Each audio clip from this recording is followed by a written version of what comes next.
Hello writers, hello friends of the channel. Here is a video about something which is akin to, or it's related to, my regular themes of journaling and stationery and the ideas of using your time to write books that matter to you and which are important to you, like this one, my most recent meaningful work, which came out last month. I did two videos last week that are related to this topic. One was a short in which I said we had been traveling, we'd arrived at an Airbnb, and it was a kind of positive attitude, 60 seconds from me, saying that we'd arrived at this place, it was late in the evening. When we got there, it was clear that any cleaning crew had not visited, and it looked like the previous occupants had left in a hurry. I'm going to come back to that in a minute. And the video was about saying, look, sometimes you just got to roll your sleeves up, get on with things, and make the best of what you have in front of you. And that's what we did that night. We stripped the old beds, put on fresh bedding, cleaned the bins, emptied various things that had been badly dealt with, and we made good in the actual property. The following morning, I recorded an actual video about all the hassles and the aggravation that comes with sometimes trying to consistently be creative, to write in the midst of a traveling journey, so that you have 2 or 3 weeks where your focus is on making sure that everybody else is looked after, that the arrangements work, the logistics are well planned, that you catch trains or buses or aircraft and you book into various accommodations. And that's been my job for the 3 weeks that ended just a couple of days ago. What I haven't told you about is what happened in that property over the remains of our stay, which was very disconcerting, and it really did get in the way of creative writing. It didn't stop me journaling, but it got in the way of being able to say, okay, one book is finished, let's look at my next book. For 9 years, I have been an Airbnb host at a couple of properties in England. And for the last 4 years, we have offered rooms up in our home in Mexico City. So this relates to that because one of the next two non-fiction books is about being a spare room landlord. And the peace of mind that has brought us, because of the cash flow, because of the people we get to meet, and because of the flexibility it has given us in choosing our living accommodation. Let's tell you about that property that we stayed in. On the first night, everything was fine. We were just tired. We made the best of a bad situation, and I messaged the host and got a reply that they would investigate it. It turned out, according to the messages, that their cleaning crew had forgot to go to the property. Well, that seems really weird. We have a process where when one of our units is vacated, we get notified, the cleaners arrive, they take images, and we know what the state of the property was and what it's like after they've done the clean. So it's all fairly well managed. I would say not tightly, but it is well managed because we have a system, we have a process. And in the new book about being a spare room landlord, that's one of the things I will be talking about. The first morning in the hotel, in the bed and breakfast, was when I recorded that video about this challenge of grabbing a pen or your laptop and working creatively whilst you're traveling and busy with a timetable. And I was glad to get that out because I had that need to record something for you and to share it with you. Let me tell you about the second night. The second night, we'd had a busy day in town. Everybody went to bed in their different rooms, and my wife and I were in our room. I woke up at pretty much exactly 2 o'clock in the morning because there was a loud banging noise somewhere downstairs in the house. And I lay there for a little bit thinking, what is that? It was incredibly loud. It was like somebody had got a rock hammer and was smashing open rocks. And I listened and I thought, it's not the heating, it's not the water pipes, it's not the air ducts maybe, or ventilation systems anywhere in the property. It wasn't any of that. It was somebody banging very steadily every 5 or 6 seconds a heavy metal item against stone. But I was terrified. I was paralyzed by fear, and I just lay in the bed listening to this noise. I put the lights on. My wife didn't wake up. Nobody else in the house seemingly heard anything, because I didn't hear anybody else moving around or asking what was going on. And after 10 minutes, it stopped. It stopped as abruptly as it had begun. And I was still way too scared. I probably wanted to go to the loo, but I didn't. I wanted to go downstairs and look at what was going on downstairs, but I didn't. I stayed awake. I switched my phone on. I randomly searched the address online to look for history or crime or anything associated with the street and that little portion of the neighbourhood. Couldn't find anything, and I drifted off to sleep, thankfully, at about 3 a.m. In the morning, my wife commented that things she had put on the bedside table on her side of the bed had moved around. They were nowhere near where she had put them. At breakfast, one of the friends we've been travelling with said, "Oh, did you hear those people talking in the night? I thought maybe somebody had come into the house." I hadn't heard that, but somebody had heard that, but they hadn't heard this colossal noise, which I think was pretty much downstairs in the living room underneath our bedroom. Nothing happened. I didn't reference it to the hosts at all, but I did chase them that day and say, "Look, when will the cleaning crew be in? Because we're going out of the house, and it would be good if they can actually do a proper mop and clean and hoover while we are out and about, and then get rid of the rubbish that we had bagged." That second night in the property,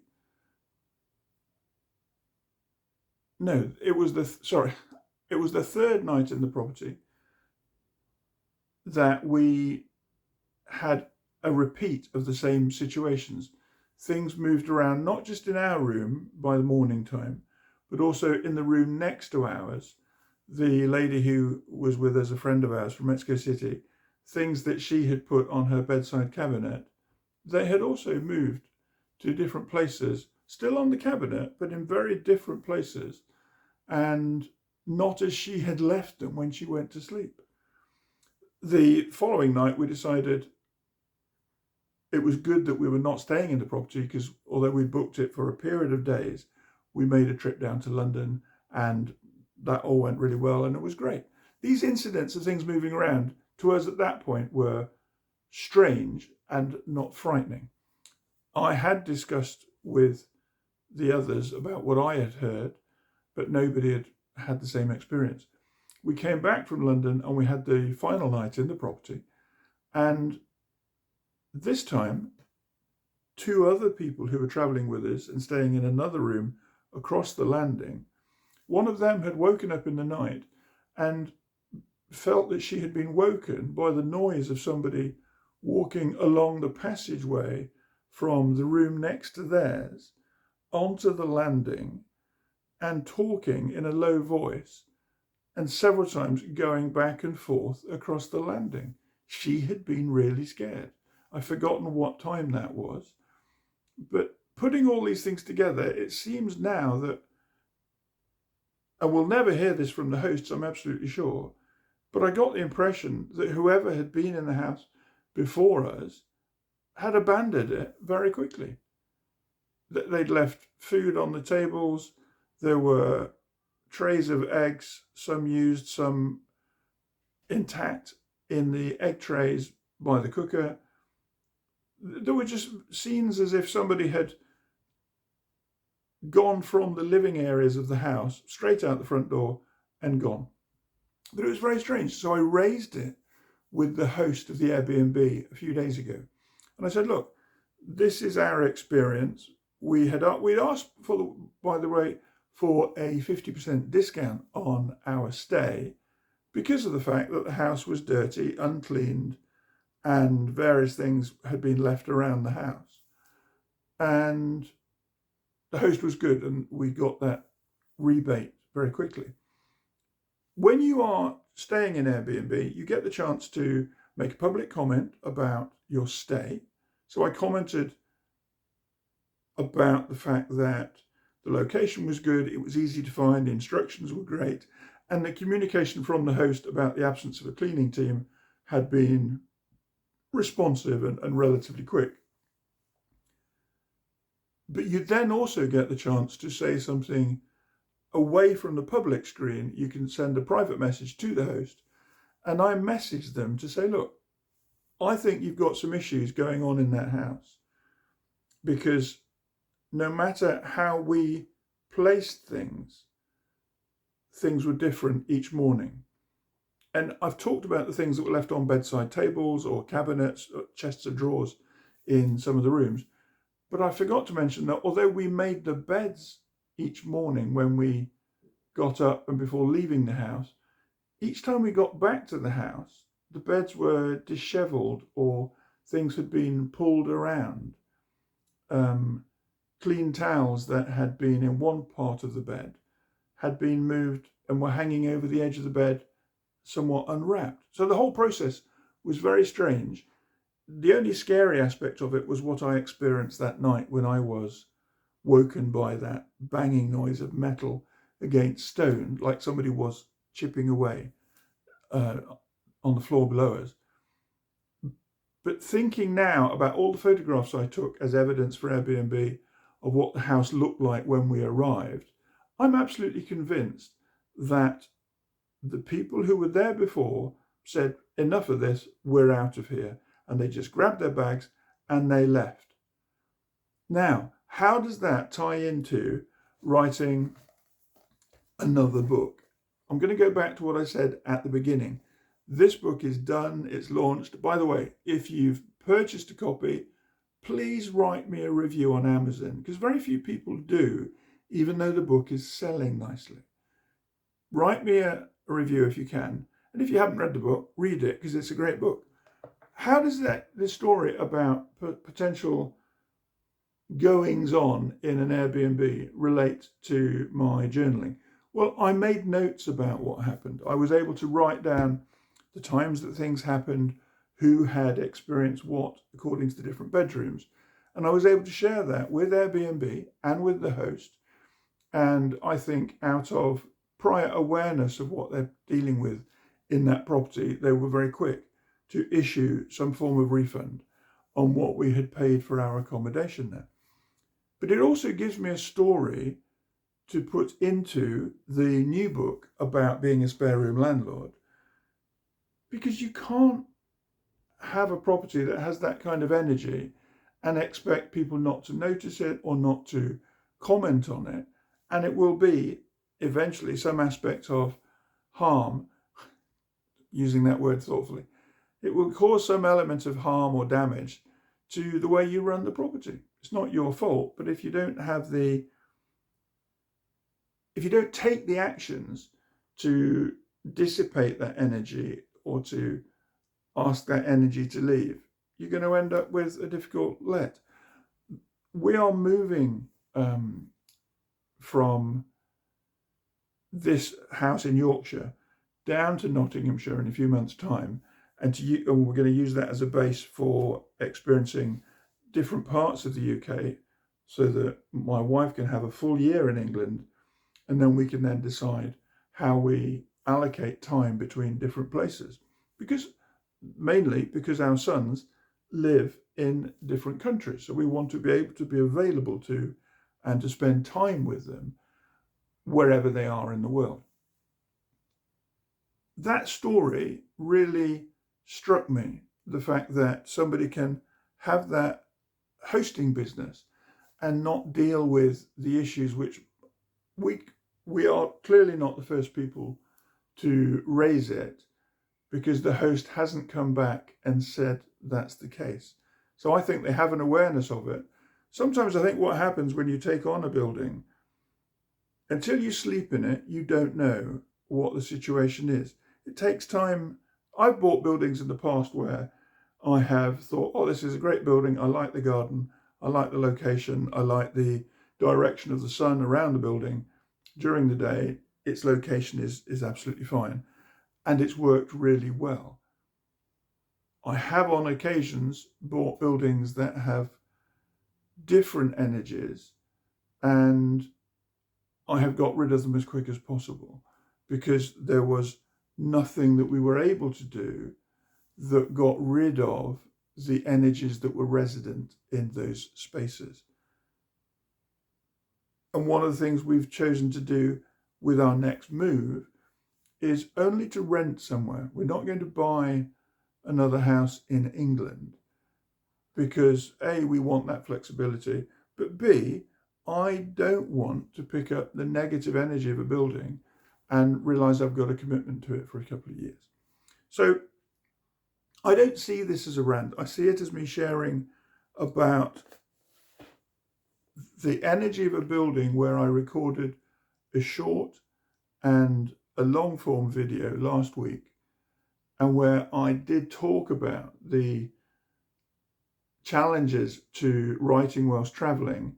But at the time, I hadn't experienced the other difficulty which we had in that property, which is being in a place where the energy is good enough for you to naturally just get on with the process of writing. The building I'm in now, I've rented this building for 10 years. 10 years as of the start of this summer. So I have a lot of time with this building. I know every room, I've slept in every room, I've had guests and tenants rent all of the rooms in the building from me for a great period of time over those 10 years. And the energy in this house is super relaxed, very friendly, and very gentle. The building we stayed at is the ideal size of building that we're looking to rent in our next city, a 5-bedroom house with several bathrooms. But it didn't tick the boxes. Not that we were expecting to rent that building, but it's given me some great insight into the size and layout of some of the buildings that we can now look at for our next rental acquisition. And I wanted to share it with you because it ties in with a current manuscript I'm working on about being a spare room landlord and inviting people into your space and charging them to stay and providing them with good accommodation. But it also ties in with knowing that I, as a creative person, need to find and also develop the right space for me to write and to keep producing the things that matter to me and hopefully to my readers. You may be a reader of my books, I don't know. It is interesting that most people who enjoy and subscribe to the channel are not buyers of our books or my books. And why should they be? If it's not their topic, that's fine. There are people whose channels I follow and I do buy their books where those books either appeal to me or where I want to support the author who has the channel. Anyway, I have found it fascinating to think about what has happened in that building, but also to note and to write about in my journal. Again, this is my daily carry. I found it useful to note those things down so that maybe they appear in a different book, in a different format, either as a footnote in the landlording book or whether they appear in one of the modern folk tales that are finding their way into one of my current fiction projects. That's just a day in the life and some reflection on things that have been happening. Wherever you are, I hope you have a great day. Outside, I've got a perfect Yorkshire washing day. It's sunny, it's windy, and it's time for me to grab some breakfast. Have a great day, wherever you are. And if you travel and you come across some interesting situations or energies in places that you stay, drop me a comment here on this video and tell me a little bit about it. You don't have to go into a lot of detail, but how did you feel you were affected by what you experienced, and how did you make the situation good for you and for all concerned. Thank you.